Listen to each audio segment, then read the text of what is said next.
Hello friends, स्वागत है आपका अपने YouTube channel VN education point 45 में। ध्यान दीजिएगा, प्रीवियस ईयर क्वेश्चन डेट 9/12/2018 मैं आप लोगों के बीच 9/12/2018 का ही द्वितीय पाली का जो सेकेंड शिफ्ट में पूछा गया था उस पेपर को मैं लेकर आप लोगों के बीच आया हूं, जो कि फुल एनालिसिस के साथ मैं आपको प्रैक्टिस करवाऊंगा।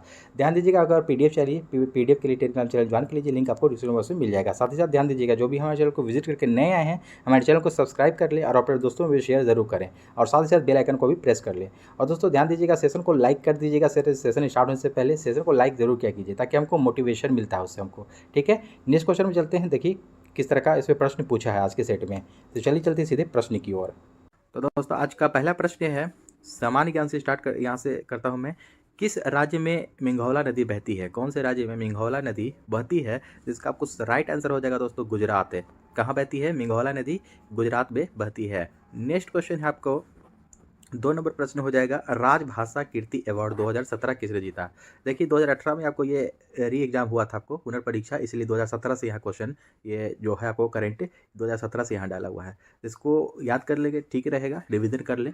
लेकिन अभी करंट आपको अभी का करंट देखना है 2023 या 2022 से रिलेटेड। ठीक है, तो यहाँ पर क्वेश्चन है कि राजभाषा कीर्ति अवार्ड 2017 किसने जीता? तो 2 का आपको सी हो जाएगा, जवाहरलाल नेहरू मंत्रालय ने जीता। नेक्स्ट क्वेश्चन है 3 नंबर, आग्नेय चट्टान का उदाहरण कौन सा है? देखिए आग्नेय चट्टान का उदाहरण पूछा जा रहा है, तो इसमें से कौन सा हो जाएगा? बालू पत्थर, संगमरमर, क्वार्टजाइट या बेसाल्ट? तो 3 का सी हो जाएगा क्वार्टजाइट। क्वार्टजाइट जो होता है ये आपको आग्नेय चट्टान का उदाहरण होता है। नेक्स्ट क्वेश्चन है, किसे लाल ग्रह भी कहा जाता है? देखिए लाल ग्रह के बारे में पूछा जा रहा है, तो किसे कहा जाता है? तो 4 का ऑब्वियसली आपको बी हो जाएगा, मंगल को, यानी कि मार्स को लाल ग्रह आपको रेड प्लेनेट के नाम से भी जाना जाता है। शुक्र ग्रह को वहीं अगर देखा जाए तो इसको भोर का तारा या सांझ का तारा भी कहा जाता है। यूरेनस के बारे में विशेषता इसका देखा जाए तो ये इसको लेटा हुआ ग्रह कहा जाता है यूरेनस को, जिसको हिंदी में हम लोग अरुण ग्रह कहते हैं। क्या कहते हैं? अरुण ग्रह। ठीक है, यूरेनस को लेटा हुआ ग्रह। नेपच्यून हो जाएगा आपको ये, नेपच्यून आपको ये हरे रंग का इसको ग्रह कहा जाता है। क्या? हरे रंग का। कभी इसको पृथ्वी आपको नीला रंग से भी कंपेयर कर दिया जाता है, लेकिन एक्चुअल में ये आपको हरे रंग की ग्रह होती है। नेपच्यून यानी कि वरुण सबसे दूर का ये आपको ग्रह है। तो दोस्तों ये सब भी साथ साथ याद रखेंगे। चलिए अगले प्रश्न की ओर। तो 5 नंबर प्रश्न है, प्रधानमंत्री की नियुक्ति का प्रावधान संविधान के किस अनुच्छेद के अंतर्गत किया गया है? तो देखिए प्रधानमंत्री की जो नियुक्ति होती है ना, उससे रिगार्डिंग पूछा जा रहा है कि संविधान यानी कि कॉन्स्टिट्यूशन में कौन से आर्टिकल के अंतर्गत अंडर आपको किया जाता है? 72, 75, 73 या 76? तो 5 का आपको सही उत्तर हो जाएगा बी, 75। अनुच्छेद 75 में आपको आर्टिकल 75 में इसी चीज़ का आपको निर्देश दिया गया है, कहा गया है कि प्रधानमंत्री की नियुक्ति के बारे में प्रावधान इसमें शामिल है। नेक्स्ट क्वेश्चन हो जाएगा आपको 6 नंबर, भारत में अवशिष्ट शक्तियाँ किसमें निहित होती है? देखिए भारत में अवशिष्ट शक्तियाँ के बारे में पूछा जा रहा है कि किसमें निहित होती है? केंद्र सरकार में, या राज्य सरकार, या केंद्र एवं राज्य सरकार दोनों में, या स्थानीय शासन में? तो 6 का आपको सही उत्तर हो जाएगा ए, केंद्र सरकार। सिर्फ और सिर्फ केंद्र सरकार में आपको ये अवशिष्ट शक्तियाँ जो होता है आपको उसमें निहित होती है, केंद्र सरकार में, सेंट्रल गवर्नमेंट। नेक्स्ट क्वेश्चन है, बिहार के जिलों की संख्या कितनी है? देखिए बहुत ही ईजी क्वेश्चन है और काफ़ी इंपॉर्टेंट क्वेश्चन है। बिहार से है तो इसको वीवीआई रखेंगे। बिहार से जितनी भी क्वेश्चन आएंगे वो आप सबको वीवीआई होगा, क्योंकि हम लोग स्पेशली बिहार एसएससी की तैयारी कर रहे हैं। तो बिहार का जो भी क्वेश्चन आएगा वो आपको इंपॉर्टेंट होगा। तो बिहार में आपको टोटल कितने जिले हैं? 38 जिले हैं, याद रखेंगे। कितने जिले हैं? 7 का सी हो जाएगा, 38 जिला। अगला प्रश्न हो जाएगा आपका 8 नंबर, अंतर्राष्ट्रीय मुद्रा कोष का मुख्यालय कहाँ है? तो अंतर्राष्ट्रीय मुद्रा कोष का मुख्यालय आपको कहाँ स्थित है? तो 8 का बी हो जाएगा, वाशिंगटन डीसी में। कहाँ है? अंतर्राष्ट्रीय मुद्रा कोष यानी कि आईएमएफ जिसको कहा जाता है, आईएमएफ का मुख्यालय कहाँ है? वाशिंगटन डीसी में स्थित है। 9 नंबर प्रश्न है, डॉलेक्स 100 बॉम्बे स्टॉक एक्सचेंज के द्वारा कब शुरू किया गया? डॉलेक्स 100 जो है आपको बॉम्बे स्टॉक एक्सचेंज यानी कि बीएसई के द्वारा कब शुरू किया गया? तो 9 का 1 हो जाएगा, 22 मई 2006। 22 मई 2006 को शुरू किया गया डॉलेक्स 100। नेक्स्ट क्वेश्चन है 10 नंबर, वर्ष 2017 में विश्व का सर्वश्रेष्ठ एयरपोर्ट किसे आंका गया? देखिए मैं दोस्तों आप ही एक ही बात बोल रहा हूँ कि 2017 का ही आपको करंट अफेयर है, तो इसको उतना ध्यान देने की जरूरत नहीं है। ठीक है, आप लोग 2023 पूरा अच्छे से देख लेंगे, 2022 भी देख लेंगे, तो वो आपको इंपॉर्टेंट होगा। ये 2017 का है, क्योंकि 2018 में ये आपको एग्जाम हुआ था ना, तो आपको प्रीवियस ईयर ये उसका 2017 का ये पूछा है। तो इसमें देख लेता हूँ मैं एक नज़र, कोई प्रॉब्लम नहीं इसमें दोस्तों। 2017 में विश्व का सर्वश्रेष्ठ एयरपोर्ट जो है कि किसे आंका गया है, कि किसे आंका गया? तो 10 का डी हो जाएगा, नई दिल्ली को आंका गया। ठीक है, ध्यान में रखेंगे। और नेक्स्ट क्वेश्चन है 11 नंबर, कटंगा पठार में मुख्य रूप से क्या पाया जाता है। देखिए कटंगा पठार जो है आपको एक, इसमें मुख्य रूप से क्या पाया जाता है, हीरा, चांदी, जिंक या सोना। तो 11 का आपको सही उत्तर हो जाएगा ए, हीरा पाया जाता है। क्या पाया जाता है, हीरा, कटंगा पठार में। इंपॉर्टेंट क्वेश्चन है, इसको ध्यान में रखेंगे, ठीक है। अगला प्रश्न है 12 नंबर, किसे वर्ष 2016 का एपीजे अब्दुल पुरस्कार दिया गया। तो 12 का डी हो जाएगा, पी गंथूराम को दिया गया। नेक्स्ट क्वेश्चन है 13 नंबर, किस पंचवर्षीय योजना का मुख्य उद्देश्य समानता के साथ वृद्धि एवं न्यायपूर्ण वितरण था। कौन सी देखिए पंचवर्षीय योजना जो शुरू हुआ था, जिसका आपको टारगेट था, उद्देश्य था कि समानता के साथ वृद्धि एवं न्यायपूर्ण वितरण था। इंपॉर्टेंट क्वेश्चन है, इसको ध्यान में रखेंगे, अच्छी क्वेश्चन है। तो इसका 13 का आपको डी हो जाएगा सही उत्तर, नौवीं पंचवर्षीय योजना को। नौवीं पंचवर्षीय योजना में जो है कि समानता के साथ वृद्धि और न्यायपूर्ण वितरण था। नेक्स्ट क्वेश्चन आपका 14 नंबर की गदर पार्टी की स्थापना कब हुई थी। देखिए गदर पार्टी की स्थापना कब हुई थी, तो 1913 में हुई थी। कब हुई थी, 1913 में। साथ साथ इसे भी याद रखेंगे, गदर पार्टी की स्थापना किसने की थी, तो लाला हरदयाल ने किया था। किसने किया था, लाला हरदयाल, ठीक है। साथ साथ इनका नाम भी याद रखेंगे, लाला हरदयाल व काशीराम का भी नाम आता है इसमें, ठीक है। साथ साथ लाला हरदयाल मेन है, तो इसको भी आपको साथ में याद रखना है। नेक्स्ट क्वेश्चन हो जाएगा आपको 15 नंबर, हूवर बांध किस नदी पर स्थित है। देखिए हूवर बांध जो है कि कौन सी नदी पर स्थित है, आपको Columbia, Snake, Rio Grande, Colorado. तो 15 का आपको सही उत्तर हो जाएगा डी, कोलोराडो नदी, ठीक है। डी हो जाएगा, हूवर बांध कोलोराडो नदी पर स्थित है। अगला प्रश्न है, राष्ट्रीय एकता परिषद का गठन किया गया था कब। राष्ट्रीय एकता परिषद का गठन जो है कि कब किया गया था। तो 16 का सही उत्तर है सी, 1961 ईस्वी में। कब, 1961 ईस्वी में राष्ट्रीय एकता परिषद का गठन किया गया था, 1961 में। अगला प्रश्न है, भारत में प्रथम पेमेंट गेटवे रुपए की शुरुआत कब हुई। तो भारत में जो है कि प्रथम पेमेंट गेटवे जो होता है रुपए कार्ड जो होता है, तो उसकी शुरुआत कब हुई। तो 17 का आपको सही उत्तर हो जाएगा बी, 2014, मई 2014 में रुपए की शुरुआत की गई। नेक्स्ट क्वेश्चन है आपको 18 नंबर, स्वतंत्र भारत के प्रथम शिक्षा मंत्री कौन थे। देखिए जब देश आज़ाद हुआ था तब उस समय आपको प्रथम शिक्षा मंत्री जो होता है कौन थे उस समय, सी राजगोपालाचारी, फखरुद्दीन अली अहमद, मौलाना अबुल कलाम आज़ाद या एन.सी. छागला। तो 18 का आपको सही उत्तर हो जाएगा सी, मौलाना अबुल कलाम आज़ाद को प्रथम शिक्षा मंत्री बनाया गया था स्वतंत्र भारत जब स्वतंत्र हुआ था उसके पश्चात है। नेक्स्ट क्वेश्चन है 19 नंबर, भारत में शून्यकाल कब शुरू हुई थी। देखिए भारत में शून्यकाल जो है कि इसकी शुरुआत कब हुई थी, तो 19 का ए हो जाएगा 1962 ईस्वी में, ठीक है। इसको इस तरह से आप लोग याद रख सकते हैं कि शून्यकाल की शुरुआत कब हुई थी, 1962 में आपको भारत चीन युद्ध हुआ था, ठीक है, आईसी, ठीक है। इंडिया और चाइना का आपको जो युद्ध हुआ था 1962 में ही हुआ था, उसी समय आपको शून्यकाल की शुरुआत हुई थी 1962 में। 71 याद रखें, 1971 में आपको ये द्वितीय आपको भारत पाक युद्ध भी हुआ था, याद रखेंगे ये सब। नेक्स्ट क्वेश्चन है आपका 20 नंबर, वर्ष 2015-16 के लिए इंदिरा गांधी अवार्ड से किसे सम्मानित किया गया। देखिए 2015-16 में इंदिरा गांधी अवार्ड से सम्मानित किसे किया गया था, तो इसका सी आंसर हो जाएगा टीएम कृष्णा। उतना इंपॉर्टेंट नहीं है, आपको 2015-16 का ये करंट अफेयर है, करंट अफेयर्स है, तो इसको उतना ध्यान में नहीं रखना है। नेक्स्ट क्वेश्चन हो जाएगा आपको 21 नंबर, पल्ली वैसल हाइड्रो इलेक्ट्रिक प्रोजेक्ट कहाँ पर स्थित है। देखिए पल्ली वैसल हाइड्रो इलेक्ट्रिक प्रोजेक्ट कहाँ स्थित है, तो 21 का डी हो जाएगा आपको केरल में स्थित है। कहाँ है, केरल में। पल्ली vessel hydro electric project Kerala में स्थित है। नेक्स्ट क्वेश्चन है, भारत में स्वर्ण रेशा क्रांति किससे संबंधित है। स्वर्ण रेशा क्रांति आपको भारत में किससे संबंधित है, सोना, सेब, फल या जूट। तो देखिए स्वर्ण क्रांति जो संबंधित होता है जो आपको, ये आपको जूट से संबंधित है। किससे है, जूट से स्वर्ण रेशा क्रांति। नेक्स्ट क्वेश्चन है, प्रथम भोजपुरी उपन्यास बिंदिया किसके द्वारा लिखी गई। एक भोजपुरी उपन्यास है ये बिंदिया, ठीक है, ये किसके द्वारा लिखा गया था, तो इसका 23 का सी हो जाएगा आपको सही उत्तर, रामनाथ पांडे। कौन हो जाएंगे इसको, बिंदिया के लेखक कौन है, ये भोजपुरी उपन्यास है रामनाथ पांडे। अगला प्रश्न हो जाएगा आपको 24 नंबर, कोरिंगा मैंग्रोव स्थल कहाँ स्थित है।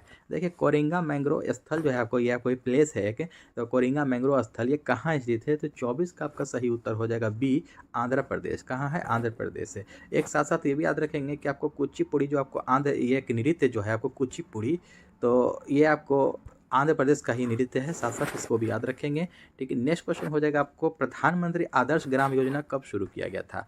देखिए प्रधानमंत्री आदर्श ग्राम योजना की शुरुआत जो है आपको कब हुई थी, तो 25 का एक हो जाएगा 2009-10 में। कब, 2009-10 में प्रधानमंत्री आदर्श ग्राम योजना की शुरुआत हुई थी। अगला प्रश्न है आपको 26 नंबर, लोकतंत्र एवं विकास के लिए पंचायती राज संस्थाओं के पुनर्जीवन पर LM सिंघवी समिति को कब नियुक्त किया गया था?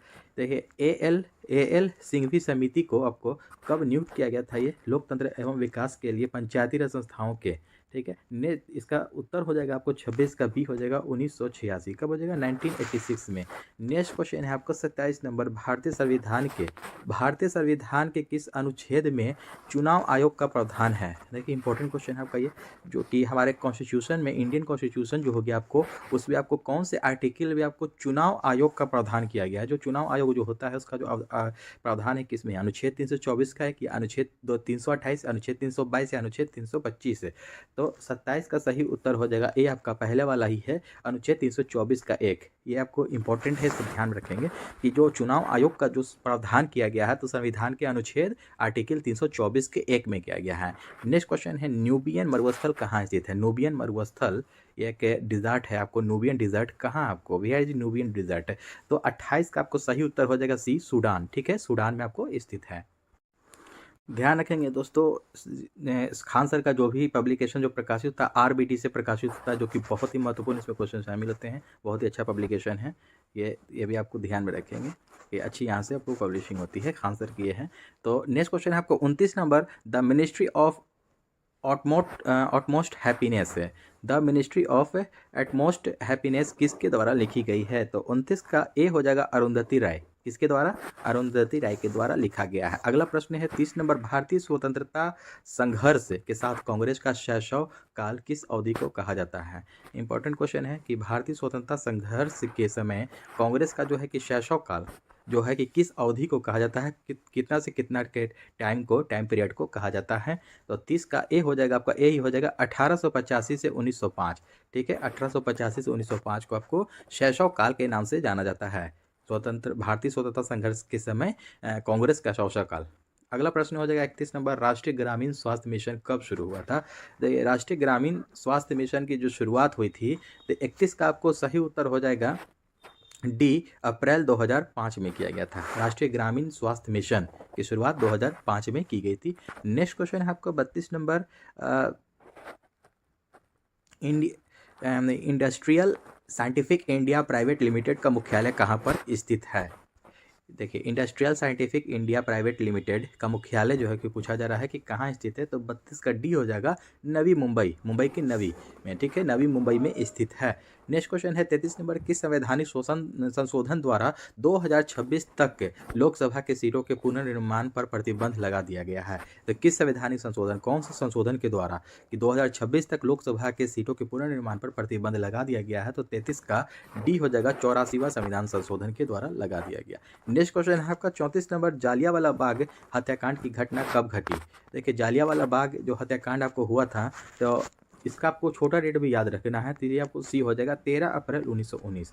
इसका बड़ा डेट तो सभी लोग को याद होता है, लेकिन छोटा डेट इंपॉर्टेंट है क्योंकि छोटा डेट के साथ ही पूछा जाता है। तो 13 अप्रैल 1919 को जालियांवाला बाग हत्याकांड की घटना घटी थी। अगला प्रश्न है 35 नंबर, समाज में धन के वितरण की असमानता को कम करने में कौन सा सहायक होता है? समाज में धन का वितरण की असमानता को कम करने में 35 का आपको सही उत्तर हो जाएगा बी, प्रगतिशील कर। कौन सा कर, कौन सा टैक्स? प्रगतिशील टैक्स आपको ये आपको कम करने में सहायक होता है। अगला प्रश्न हो जाएगा 36 number, Akhil Bharatiya badminton association का प्रथम लाइफ टाइम अचीवमेंट अवार्ड किसे सम्मानित किया गया है?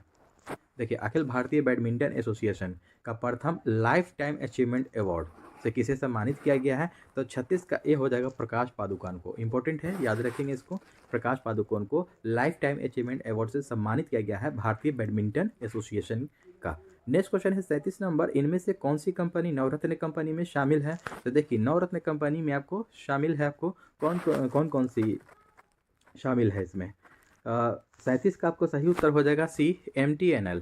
MTNL जो है आपको MTNL ये आपको नवरत्न कंपनी में शामिल है, नवरत्न कंपनी में। नेक्स्ट क्वेश्चन हो जाएगा 38 नंबर, हिंदी उपन्यास राग दरबारी किसके द्वारा लिखी गई है?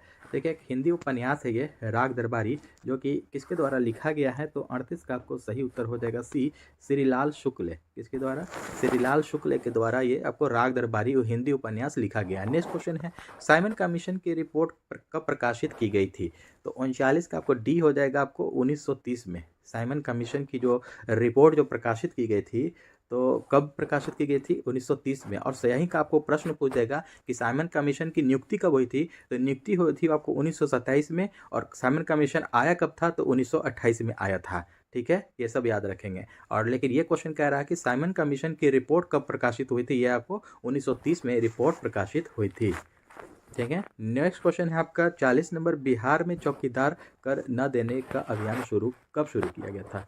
तो बिहार में चौकीदार जो होता है, चौकीदार टैक्स न देने का अभियान जो है कि कब से शुरू किया गया? तो 40 का आपको सही उत्तर है डी, 1930 में ही शुरू किया गया था। ठीक है, चौकीदार कर यानी कि चौकीदार टैक्स जो होता है उसको न देने का अभियान शुरू किया गया था 1930 में ही। भारत में कौन सा राज्य चांदी का सर्वाधिक उत्पादन करता है? देखिए, चांदी का सर्वाधिक उत्पादन करने वाला कौन सा राज्य है? तो 41 का आपको बी हो जाएगा, राजस्थान। ठीक है, राजस्थान में आपको सबसे ज़्यादा चांदी की उत्पादन होती है। नेक्स्ट क्वेश्चन है आपको 42 नंबर, भारत छोड़ो आंदोलन के दौरान सचिवालय गोलीबारी की घटना कब हुई थी? के दौरान सचिवालय गोलीबारी की घटना कब हुई थी? बिहार में भारत छोड़ो आंदोलन के दौरान हुआ था। तो 42 का आपको सही उत्तर हो जाएगा बी, 11 अगस्त 1942 को। तो देखिए, ध्यान रखेंगे इसको, इस प्रकार हम लोग याद रख सकते हैं। बहुत ही इंपॉर्टेंट क्वेश्चन है क्योंकि बिहार से रिलेटेड है। तो भारत छोड़ो आंदोलन कब हुआ था? 8/8/42। कब हुआ था? 8/8/1942 में हुआ था, 8 अगस्त 1942 को। 3 दिन के बाद, 8/3/11, 3 दिन के बाद आपको 11 अगस्त 1942 को बिहार में भारत छोड़ो आंदोलन के दरमियान सचिवालय गोलीबारी की घटना हुई थी 3 अगस्त, यानी कि 3 दिन के बाद। याद रखेंगे, 11 अगस्त 1942 को हुई थी। और शुरुआत कब हुई थी भारत छोड़ो आंदोलन? 8/8/42 यानी कि 8 अगस्त 1942। नेक्स्ट क्वेश्चन है आपका 43 नंबर, टिटिकाका झील कहाँ अवस्थित है? ये देखिए इंपॉर्टेंट है, ये आपको लूसेंट का क्वेश्चन है। ये बहुत ईजी क्वेश्चन है कि टिटिकाका झील कहाँ स्थित है? तो 43 का आपको सही उत्तर हो जाएगा ए, बोलीविया एवं पेरू में अवस्थित है। 44 नंबर प्रश्न है, भारतीय संविधान के किस अनुच्छेद में राज्य वित्त आयोग का प्रावधान है? भारतीय संविधान में किस अनुच्छेद में राज्य वित्त आयोग का प्रावधान है? तो 44 का आपको सही उत्तर हो जाएगा ए, अनुच्छेद 243 का 1। अनुच्छेद 243 के 1 में आपको मौजूद है आपको राज्य के वित्त आयोग का। देखिए, राज्य के वित्त आयोग का आपको यह है मौजूद। नेक्स्ट क्वेश्चन है आपको 45 नंबर, जुलाई 2017 में 22वां एशियन एथलेटिक चैंपियनशिप कहाँ संपन्न हुआ? आपको एशियन एथलेटिक चैंपियनशिप जो है कि कहाँ संपन्न हुआ? आपको 2017, जुलाई 2017 में 22वां। तो 45 का आपको डी हो जाएगा, भुवनेश्वर में। कहाँ? उड़ीसा के राजधानी भुवनेश्वर में हुआ। नेक्स्ट क्वेश्चन है, द कॉलिशन ईसर्स किसके द्वारा लिखा गया? इंपॉर्टेंट है ये कि द कॉलिशन ईसर्स किसके द्वारा लिखा गया? तो 46 का आपको डी हो जाएगा, प्रणब मुखर्जी के द्वारा। किसके द्वारा? द कॉलिशन ईसर्स प्रणब मुखर्जी के द्वारा लिखा गया। अगला प्रश्न है आपको 47 नंबर, भारतीय राष्ट्रीय कांग्रेस के दूसरे अध्यक्ष कौन थे? देखिए, भारतीय राष्ट्रीय कांग्रेस के दूसरे अध्यक्ष के बारे में पूछा जा रहा है। तो 47 का आपको सही उत्तर हो जाएगा ए, दादा भाई नौरोजी। देखिए, दूसरा अध्यक्ष के बारे में पूछा जा रहा है। तो देखिए 1885 में शुरुआत हुआ था। तो उसमें पहला अध्यक्ष किसको? डब्ल्यू सी बनर्जी को बनाया गया था, यानी कि व्योमेश चंद्र बनर्जी को पहले 1885 में। 88 में आपको जो दूसरा आपको अधिवेशन जो हुआ था, तो दूसरे अध्यक्ष बने थे उसमें दादा भाई नौरोजी में। ठीक है, याद रखेंगे, ध्यान देंगे। डब्ल्यू.सी. बनर्जी आपको पहले अध्यक्ष थे, ये पहले। ठीक है, और जॉर्ज यूल के बारे में पूछा जाए तो ये पहले अंग्रेज अध्यक्ष बने थे। ये भी इंपॉर्टेंट क्वेश्चन पूछा जाता है एग्जाम में कि भारतीय राष्ट्रीय कांग्रेस के पहले अंग्रेज अध्यक्ष कौन बने थे? तो जॉर्ज यूले। ठीक है, पहले मुसलमान आपको बने थे बदरुद्दीन तैयब जी, ये 1887 में तीसरे अध्यक्ष बने थे। साथ साथ ये भी सब भी याद रखेंगे। नेक्स्ट क्वेश्चन है आपको 48 नंबर, एजेंडा 21 किससे संबंधित है? एजेंडा 21 किससे संबंधित है? तो 48 का आपको सही उत्तर हो जाएगा बी, रियो डी जेनेरियो सम्मेलन 1992। रियो डी जेनेरियो सम्मेलन 1992 आपको एजेंडा 21 से संबंधित है। नेक्स्ट क्वेश्चन हो जाएगा 49 नंबर, पुरुष एकल फ्रेंच ओपन टेनिस 2017 का पुरस्कार किसने जीता? देखिए, आपको इस 2017 का है, उतना इंपॉर्टेंट नहीं है, लेकिन यही क्वेश्चन आपको अभी 2023 में आप लोग को याद रख लेना है कि किसने जीता है। तो आप लोग करंट अफेयर देखेंगे इसके लिए। तो 49 का आपको सही उत्तर हो जाएगा ए, राफेल नडाल ने जीता था 2017 में उस समय। नेक्स्ट क्वेश्चन हो जाएगा 50 नंबर, बिहार में प्रसिद्ध मंदागिरी मंदिर। देखिए, एक मंदिर है, ये प्रसिद्ध मंदिर है बिहार में। मंदागिरी मंदिर कहाँ अवस्थित है? ये पूछा हुआ, देखिए पूछा ही क्वेश्चन है प्रीवियस ईयर का, ध्यान रखेंगे। तो इस सब टाइप का क्वेश्चन पूछता है। 50 का आपको सही उत्तर हो जाएगा डी, बांका में। ये बांका आपको, ये भागलपुर के नीचे में, भागलपुर से दक्षिण में आपको ये जिला है बना है, उसी जिला में आपको ये पड़ता है। बिहार का प्रसिद्ध है आपको मंदागिरी मंदिर, स्थित है कहाँ, बांका जिला में। ठीक है, नेक्स्ट क्वेश्चन हो जाएगा आपको 51 नंबर, कौन सा एक व्यावसायिक संगठन है। देखिए इसमें व्यावसायिक संगठन पूछा है कौन सा है। भारतीय medical association, Indian federation of working journalist, bar council of India या एसोचैम। तो 51 का आपको सही उत्तर हो जाएगा डी, एसोचैम। एसोचैम जो है कि एक व्यावसायिक संगठन है। अगला प्रश्न है 52 नंबर, हडसन हडसन जल संधि जोड़ती है। देखिए हडसन जल संधि जो है आपको, ये जो जल संधि है आपको जोड़ती है किसको किसको जोड़ती है। तो 52 का आपका डी हो जाएगा, हडसन की खाड़ी एवं लेब्राडोर सागर। तो हडसन की खाड़ी और लेब्राडोर जल संधि जो होता है, लेब्राडोर सागर, इसको आपको हडसन जल संधि जोड़ती है। अगला प्रश्न है 53 नंबर, भारत में कौन सा राज्य वर्ष 2015-16 में आम के उत्पादन में सर्वोच्च स्थान पर था। 2015-16 का पूछा जा रहा है, उतना कोई खास इंपॉर्टेंट नहीं है, लेकिन एक नज़र देख लेंगे। तो 53 का आपको सही उत्तर हो जाएगा D, Uttar Pradesh. Next question है सूरीनाम की राजधानी क्या है। देखिए सूरीनाम की राजधानी पूछा जा रहा है कि कौन सा है आपको। तो 54 का बी हो जाएगा, पारामारिबो। पारामारिबो आपको ये सूरीनाम की राजधानी है। अगला प्रश्न हो जाएगा 55 नंबर, यक्षगान लोक नृत्य संबंधित है। देखिए यक्षगान आपको ये लोक नृत्य कहाँ का है, ये आपको कर्नाटक का है। यक्षगान कर्नाटक में मनाया जाता है। तो दोस्तों यहाँ सब देखिए विज्ञान एवं गणित आ रहा है, तो गणित में आपको PDF दे दूंगा। PDF के लिए हमारे चैनल में आपको मौजूद है टेलीग्राम का लिंक, वहाँ से आप लोग जाकर के कनेक्ट हो जाएं, वहाँ से PDF प्राप्त करके रीजनिंग एवं मैथ का आप लोग प्रैक्टिस कर सकते हैं PDF से। और यहाँ से मैं अभी विज्ञान सिर्फ कराऊंगा, गणित आप लोग खुद देख लेंगे। ठीक है, नेक्स्ट क्वेश्चन है आपको 56 नंबर, नाभिकीय विखंडन को खोज किसने किया था। देखिए नाभिकीय विखंडन की जो खोज है किसने किया था। तो 56 का आपका बी हो जाएगा, हान एवं स्ट्रासमैन। ये स्ट्रॉसमैन, हॉर्न एवं स्ट्रॉसमैन इसका मेन नाम है। यहाँ पर थोड़ा सा मिसप्रिंटिंग है, हॉर्न एवं स्ट्रॉसमैन। ठीक है, नाभिकीय विखंडन की खोज किया था इन्होंने ही। 57 नंबर प्रश्न है, कोशिका का रसोई घर किसे कहा जाता है। देखिए कोशिका का यानी कि सेल का आपको किचन, सेल का किचन यानी कि कोशिका का रसोई घर किसे कहा जाता है। लिकोप्लास्ट, क्लोरोप्लास्ट, रिक्तिका या क्रोमोप्लास्ट। तो 57 नंबर का सही उत्तर हो जाएगा आपको बी, क्लोरोप्लास्ट। क्या हो जाएगा, क्लोरोप्लास्ट को कोशिका का रसोई घर कहा जाता है। यहाँ से मैथ है आपको, मैथ दोस्तों आपको PDF में देख लेंगे आप लोग। नेक्स्ट क्वेश्चन है आपका 59 नंबर, मानव कान के लिए कितनी ध्वनि उपयुक्त होती है। देखिए मानव के कान के लिए यानी कि मनुष्य हम लोगों के कान के लिए की ध्वनि की जो कितने डेसिबल हम लोग उपयुक्त होती है। तो 59 का आपको सही उत्तर हो जाएगा, सी हो जाएगा आपको 60 डेसिबल। कितना हो जाएगा, ये ध्वनि, मानव कान के लिए ध्वनि जो उपयुक्त होती है। तो 59 का आपको सही उत्तर हो जाएगा सी, 60 डेसिबल। जब हम लोग बातचीत करते हैं, दो आदमी आपस में जब बातचीत कर रहे होते हैं आमने सामने, तो कितना आपको लगभग 40 या 45 डेसिबल होता है। यह भी आप लोग ध्यान रखेंगे, डेसिबल ध्वनि में उत्पन्न होता है। ऐसे आप लोग को मानव कान के लिए उपयुक्त जो ध्वनि होती है 60 डेसिबल होता है, ये भी ध्यान में रखना है। नेक्स्ट क्वेश्चन हो जाएगा 62 नंबर प्रश्न है, रोहू फिश किसे कहा जाता है। देखिए रोहू फिश जो हम लोग खाते हैं उसे किसे कहा जाता है। स्टिंगरे, टेरोइस वोलिटांस, कोलोफाइराइन या लाबियो रोहिता। तो 62 का आपको सही उत्तर हो जाएगा, 62 का डी हो जाएगा, लाबियो रोहिता। लाबियो रोहिता को ही हम लोग रोहू फिश कहा जाता है। ठीक है, रोहू फिश। तो देखिए इस तरह प्रकार आप लोग मिला करके ट्रिक बना करके याद रख सकते हैं। रोहू, रो से रोहू, रो से रोहिता याद रखेंगे। लाबियो रोहिता पूरा नाम है, लेकिन रोहू से रोहिता आप लोग मिला देंगे कि इसी को फिश को कहा जाता है। तो लाबियो रोहिता। नेक्स्ट क्वेश्चन हो जाएगा आपको 63 नंबर, कृत्रिम हीरा किसे कहा जाता है। देखिए कृत्रिम हीरा यानी कि आर्टिफिशियल डायमंड जो है किसे कहा जाता है। तो आपको बी हो जाएगा, सिलिकॉन कार्बाइड को। सिलिकॉन कार्बाइड को कृत्रिम हीरा कहा जाता है। 66 नंबर प्रश्न है, नींबू का डाईबैक रोग का कारण क्या है। जो नींबू में डाईबैक रोग जो होता है उसका कारण क्या है। यह तांबा की कमी के कारण होता है। 66 का आपको एक हो जाएगा सही उत्तर, तांबा की कमी के कारण नींबू में डाईबैक रोग होता है। 69 नंबर क्वेश्चन है, जल सहसंयोजक का ज्यामितीय आकार क्या है। जल सहसंयोजक ज्यामिति का आकार क्या होता है। तो इसका बी हो जाएगा, टेट्राहेड्रल। टेट्राहेड्रल आकार होता है इसका जल सहसंयोजक।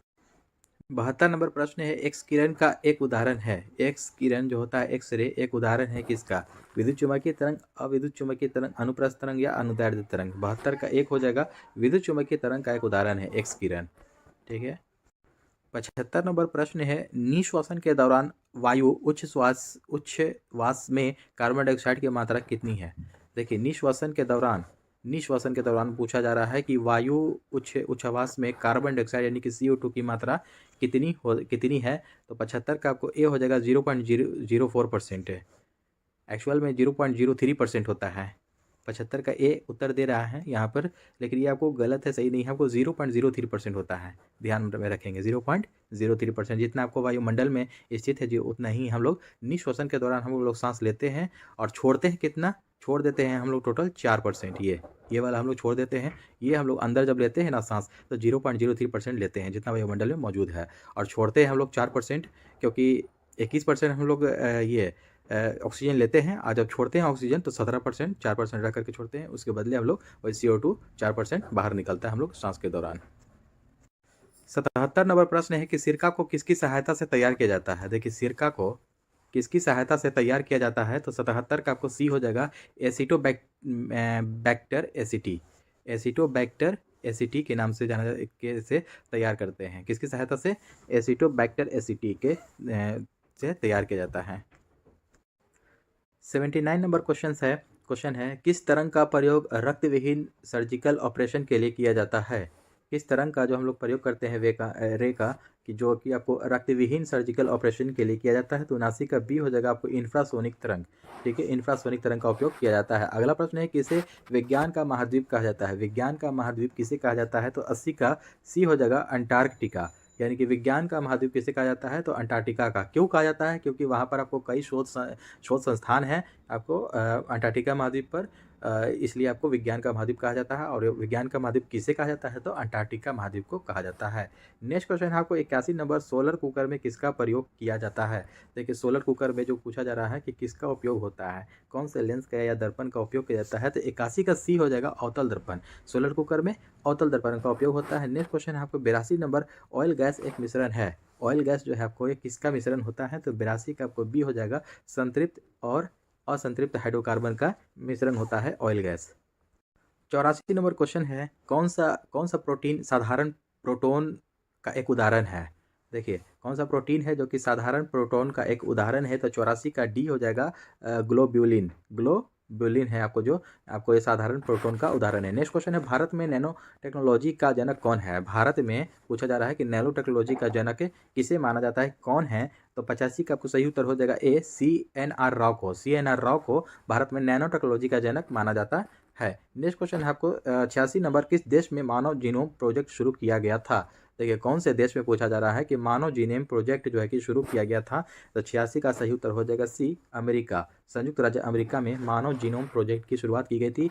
नेक्स्ट क्वेश्चन है 88 नंबर प्रश्न है कि 88 नंबर, गन मेटल का सम्मिश्रण क्या है। देखिए गन मेटल का सम्मिश्रण के बारे में पूछा जा रहा है। तो गन मेटल जो है कि कौन कौन सा धातु जो है कि मिलकर के पदार्थ बनता है, तो 88 का आपको बी हो जाएगा, तांबा, टीन, जिंक और सीसा। चार आपको धातु होते हैं इसमें, तांबा, टीन, जिंक और सीसा, ये मिल करके गन मेटल तैयार होता है। नेक्स्ट क्वेश्चन हो जाएगा 91 नंबर प्रश्न है कि निम्नलिखित में से कौन सबसे अधिक सक्रिय तत्व है। कौन सबसे अधिक आपको सक्रिय यानी कि एक्टिव तत्व है इसमें, तो 91 का आपको डी हो जाएगा, सोडियम। देखिए हाइड्रोजन, तांबा, पोटेशियम और सोडियम, आपको सोडियम जो है सबसे एक्टिव तत्व है, तो इसमें सही उत्तर हो जाएगा आपको सोडियम तत्व। सोडियम तत्व जो आपको इसमें आपको सबसे सक्रिय तत्व है, सबसे एक्टिव तत्व है। इसको एक प्रयोग के द्वारा इस प्रकार देखा सकता है कि देखिए सोडियम को किसी चीज़ में मिट्टी के तेल में यानी कि केरोसिन तेल में रखा जाता है। सोडियम को केरोसिन तेल में यानी कि मिट्टी के तेल में रखा जाता है। क्यों, क्योंकि ये पानी के साथ बहुत तेज़ी से आपको ये रिएक्शन करता है, अभिक्रिया करता है। ठीक है, तो इसको जैसे सोडियम का एक छोटा सा टुकड़ा, जैसे आप लोग प्रैक्टिकल नहीं कीजिएगा, बहुत ही घातक होता है ये, ठीक ना, बम की तरह फटता भी है। तो आप लोग प्रैक्टिकल नहीं करेंगे, क्यों ये सोडियम जो है आपको छोटा सा एक टुकड़ा आपको पानी में अगर यदि फेंकेगा, यूट्यूब आप लोग देख सकते हैं, इसका वीडियो होगा, तो बहुत तेज़ी से रिएक्शन होता है। इसी के लिए आपको सबसे आपको सक्रिय तत्व है कौन सा, सोडियम। इसीलिए इसको आपको मिट्टी के तेल में रखा जाता है, केरोसिन तेल में, ना कि पानी। जैसे पानी के संपर्क में आता है तो बहुत तेज़ी से रिएक्शन करता है और ब्लास्ट कर जाता है। नेक्स्ट क्वेश्चन हो जाएगा 94 नंबर प्रश्न है कि टॉर्च में किस सेल का प्रयोग किया जाता है। देखिए टॉर्च में किस सेल का प्रयोग किया जाता है, तो 94 का आपको सही उत्तर हो जाएगा आपको बी, शुष्क सेल।